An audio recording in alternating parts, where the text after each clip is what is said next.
Greetings everyone and welcome to Fast Track Reviews, where I quickly go over my thoughts and opinions on the newest films releasing in cinemas now that cinemas are finally open. This week we are talking about Black Widow, which you should already know, you've already read the title, and yeah, overall, just to get it out of the way, I think this is a very strong film. Not just in the MCU, in fact, as an MCU film I kind of think it falls flat a little bit, but as a general action film and just overall, just a nice little, experience to have, especially in a cinema, I really liked it. It was very fun, and while I will get into why I'm not so happy with how it turned out, I generally think that if you're a fan of Marvel, at the very least, and if you're a fan of action films with a female protagonist, you're probably going to really enjoy this film. And yeah, I think that's the main thing. It's very enjoyable. There's some slow parts, which is one of my major issues, is that just at some points the story just kind of grinds to a halt, and without extra, levels of action or set pieces or anything like that, it can become a little bit laborious. And I also do think that some of the more, expositional scenes, I suppose you'd call them, were a little bit too expositional. There's a lot of telling not showing, which usually isn't too big of an issue when it comes to Marvel films, but this one does it a lot, and it's not enjoyable generally. But otherwise, it is, as I say, a very good action adventure, and I wouldn't really change too much, more that I would change the pacing slightly. There are some moments that just drag on for way too long, some things that I assume were supposed to be gags that just kind of fall flat, which, once again, is a rarity when it comes to MCU films. And that's why, while I am saying it's a very good action film, I think it isn't a very good Marvel film. And that is a huge shame, because of all the characters that are currently in the MCU, or have been in the MCU in the past, Black Widow is one of the ones that I was really looking forward to having a solo story. Her and Hawkeye, which I was kind of wanting a combination story between them. I did actually quite enjoy the news that we were just getting a solo story with Black Widow and that Hawkeye was getting a show, but that kind of adds to my frustration with the film as a whole, where I feel like there's a connection to the MCU just missing, because realistically, other than the main character, you don't really have any strong ties back to the main MCU, and I will break into spoilers shortly, but I'm going to quickly just wrap up with my non-spoiler stuff, just so that if you're still wanting to watch the film, you know what to expect in a general sense, but nothing too, plot intensive. So, generally, all the new characters that we did see, I really enjoyed. I think they make great additions to the universe. The returning characters, of which there weren't too many, I did think did a good job, and overall, I do think it's a good film. Now, I'm going to get the rating out of the way, though I'm going to get a bit more into it in detail in the spoiler section, so if you do care about that, I will have a timestamp on screen right now to when I do my, spoilery type final review and number and whatever. But yeah, overall, I rate Black Widow a 4 out of 5 star, which may seem really high for something that I'm kind of saying isn't perfect, but my rating system, which I do believe I have explained in the past, if not, that'll be a video coming soon, it does kind of fall a little bit lower than most, especially when a lot of the Marvel stuff, for me, is a 4.5, 5 star. But in any case, that's going to be it for the spoiler-free section, and now, onto the spoilers. Spoilers. So, first of all, this film's entire premise is kind of flawed for me with where it's set. It is essentially set in the time between the end of Civil War and the Civil War post-credit sequence. And I'm not even joking, that is the gap that we are filling here. A lot of people were thinking that it's going to be filling in the entire timeline between Civil War and Infinity War, but no, it fills the gap between the very end of the main part of Civil War and then the breaking out sequence from the post-credit of that same film. And I think that is where this film really struggles, because, as I say, there's not many returning characters. The only ones we actually have are Black Widow, as you'd expect, and then Thunderbolt Ross, who we already knew because of the trailers, and then going into the post-credit of the film, we do see Val, who we previously saw in Falcon and the Winter Soldier, or Captain America's Winter Soldier, as I'd call it. But in all fairness, Val wasn't supposed to be revealed in that show. Val was supposed to be revealed in Black Widow. Black Widow was supposed to be out far before the Falcon and the Winter Soldier, so it does kind of ask a question of, were we supposed to know this character, or was she supposed to be a secret until Captain America and the Winter Soldier? It's a huge question mark on that character, and I will get into the actual post-credit and what I think it means for the future of the MCU in a bit, but I just want to go over some more basic plot lines. The introduction of characters like Red Guardian is kind of questionable. It doesn't fall anywhere close to how we expected it, and also there's parts of characters like Red Guardian's backstory which feels a little bit misleading. A major thing for me was that we expected Red Guardian to actually be Red Guardian in this film, and while, he puts on the suit, he does have a really nice fight scene with Taskmaster, he's kind of played for jokes, and the only real bit of backstory we actually get, other than what ties directly into Natasha's backstory, is that he claims that he fought Captain America. Now, with the context of the Falcon and the Winter Soldier, it could be believed that this could have been the Isaiah Bradley interpretation of the character, but it's not made very clear. There's no direct connection, and once again, that entire plot point is kind of just treated as a joke. The Red Guardian claims he fought Captain America when Cap, or rather Steve Rogers, would have still been in the ice. That's not really a plot hole, it may purely be there as a joke, but in some ways, Black Widow coming out when it has kind of confuses that entire plotline, because it does line up where it is definitely possible that Isaiah could have been the Captain America that he specifically mentioned. There's no clarification, as I say, so it doesn't really mean anything, and honestly, it is played off as a one-note gag, a one-off telling of a story that didn't actually happen, or didn't happen the way that Red Guardian is actually telling it.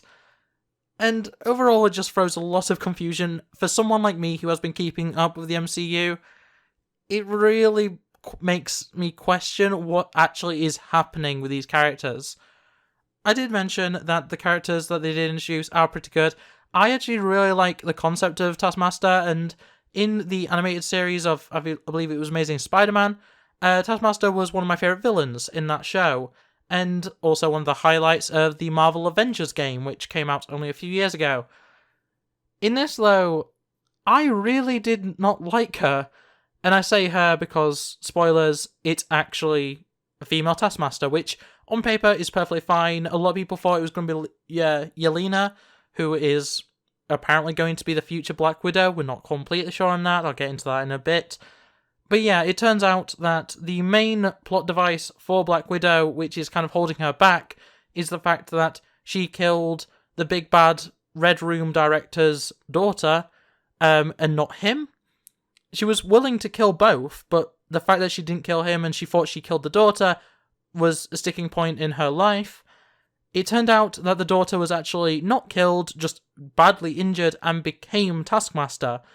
That's okay, that's fine, that's really, well developed, it's a good way of introducing an alternate version of the character, but it kind of goes nowhere. By the end of the film, Taskmaster is reverted back to being what some would see as being a good guy or an anti-hero or something like that, not a bad guy anymore. She's freed of the programming that was holding her back and keeping her being a killer. She's probably still trained and stuff, and she'll probably just become a spy for some other organization. But yeah, Taskmaster was really underutilized in the worst possible way. Basically just being used as, this is a character that needs to be fought, and that is the main thing that Red Guardian is tasked with, fighting Taskmaster. But at the end of the day, other than one major event where Taskmaster nearly just straight up kills Black Widow by hitting her vehicle with a rocket, nothing really happens of note with Taskmaster, which once again is really disappointing. I'm a huge fan of that character, and was expecting big things for the rest of the MCU from Taskmaster being here. And, of course, now that I'm getting into who the characters are, it is worth mentioning, not a single one of the main characters dies. We have a ton of Black Widow operatives that are just free now, able to, pick their own path. Some of them, I'm sure, will remain members of, the Black Widow organization, I suppose, at this point. Some of them might join S.H.I.E.L.D. or S.W.O.R.D. or, hell, Hydra, AIM, Hammer, any of the various organizations that exist in the MCU. I just don't know why none of these characters seem to have reappeared, because the Red Guardian also survives. Basically, all the Black Widows and Taskmaster also get away unscathed with no issues. And yet, the only one we actually know of that has a future in the MCU is Yelena, but also none of them turned up for Endgame.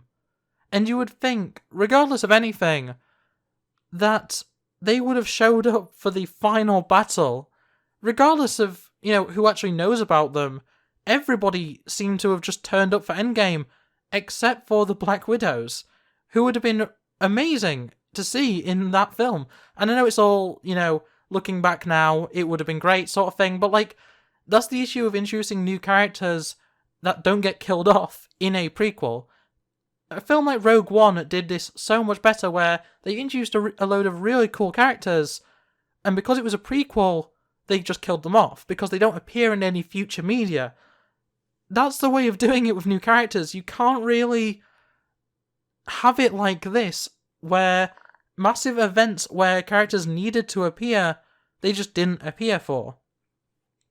And overall, I just think that this film could have really done with not being a prequel, and I know it's difficult because obviously Black Widow dies in Endgame, but it's difficult to just look at this entire series and not go, where are these Black Widows? Where are Red Guardian? Where are all these other characters that got introduced?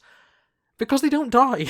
They just escape, and we don't really know if they're ever going to appear other than Yelena, who in the post-credit is shown to be working with Val. And that's the thing as well. We don't know if that also means Red Guardian's working with Val. We don't know anything, really, about where these characters are going to go. And I know that's kind of the point, is that it sets up a mystery, it sets up them to possibly appear in the future, but doesn't guarantee it. And I don't know, I'm very mixed.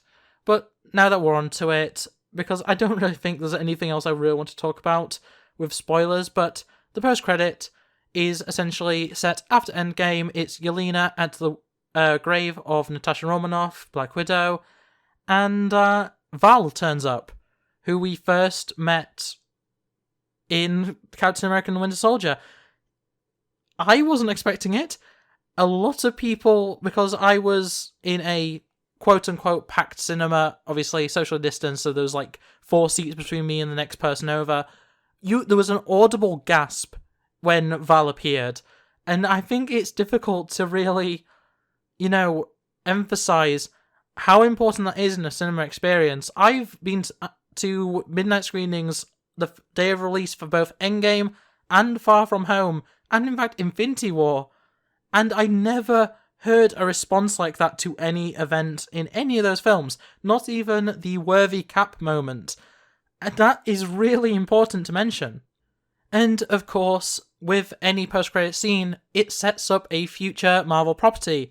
That ends up being Hawkeye, which I do believe is the next show on Disney Plus after Loki finishes, so it does make a lot of sense that it's not going to set up something like The Falcon and the Winter Soldier or Loki when they're both already pretty much done. It's a very questionable thing, though, to set up a Black Widow against Hawkeye, potentially as the main antagonist of that series. I don't feel great about that decision, but obviously we'll find out with the actual show where that actually goes.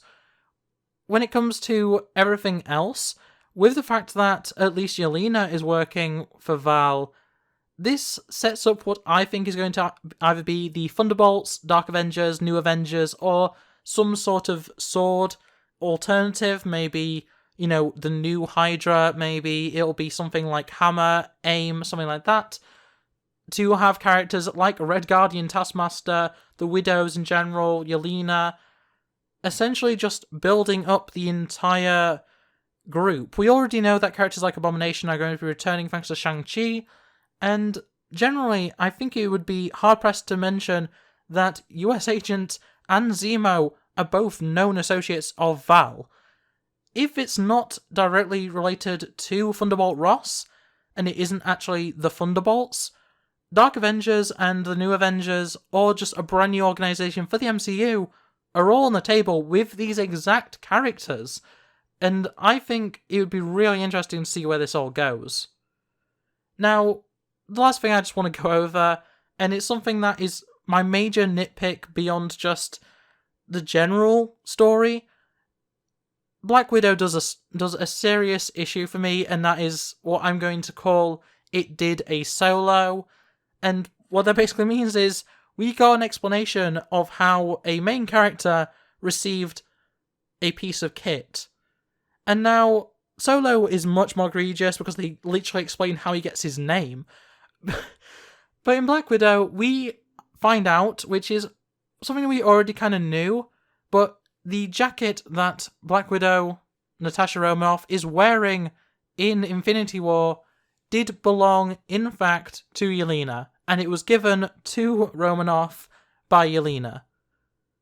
But why do we need to know that? Like, I understand that, like, they wanted to give Yelena the jacket just generally, but for them to have a specific scene where Romanoff is given the jacket at the end of the film, it really makes me question what on earth has happened where they had to explain that. Because at the end of the day, there's an entire scene dedicated to that jacket. An entire scene where Yelena basically explains how, you know, it's the first thing she's ever bought for herself. And that's cool and everything, that's great, that's character development, we like that. But there's so much time dedicated to how good this jacket is, when it's literally just an item that Black Widow turned up with in Infinity War, that until the Black Widow trailers, nobody was questioning. Nobody cared that Black Widow had this jacket because it was just a piece of military kit. Some military surplus looking stuff, you know, and that's even a joke in the film. It's questionable. I'm not a huge fan of that step, and honestly, I think they could have done a better job of just, maybe not even just not mentioning it at all. Would have been great, honestly. But in any case, that's my biggest takeaway, is just that they wasted time explaining something that didn't need to be explained. There's plenty of backstory stuff that I did like in this film. We do learn about the origins, the true origins of Black Widow, which I think is great. And generally, like, I say, the characters are really good.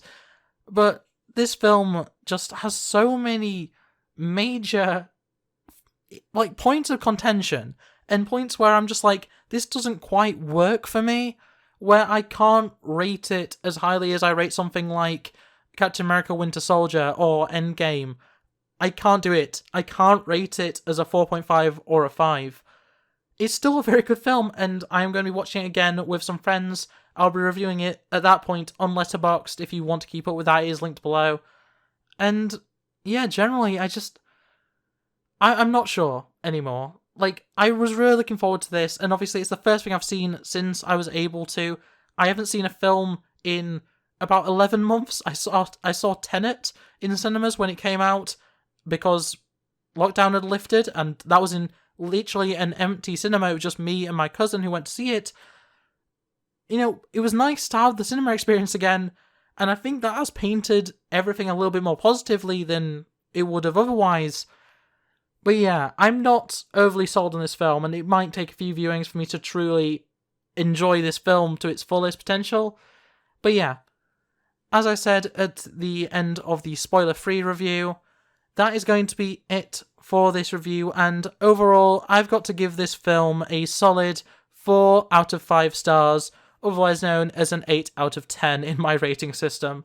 So overall, it is a very good film with very, very good characters. I think that the settings are done really well, and overall, the twists and turns in the story are actually really fun and imaginative. I just don't think it's deserving of a high spot in the MCU tier list, and that's really disappointing, especially when right now we have things like Loki and WandaVision, which are some of my favourite things from the MCU we've ever got. But on that note, that's going to be it for this video. Thanks for watching, like, subscribe, all that jazz, and I'll see you next time. Bye! It's been a long week. I feel like I could use a vacation.